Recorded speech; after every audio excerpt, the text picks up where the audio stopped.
mbili tatu, halafu ukafanya mambo yanabadilika, anakwambiaje? Anasema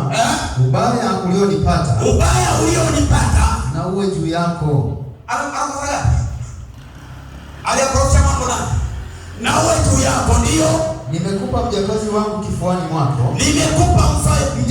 wangu kifuani mwako. Ibrahimu. Naye alipoona kwamba amepata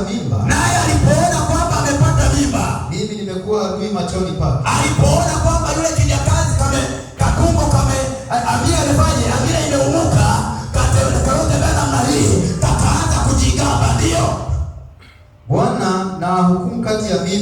Bwana na hukumu kati ya mimi na wewe. Naye Abraham akamwambiaje? Sarai, tazama mjakazi wako. Hayo ni majibu ya hekima kabisa. Sarai akamwambiaje?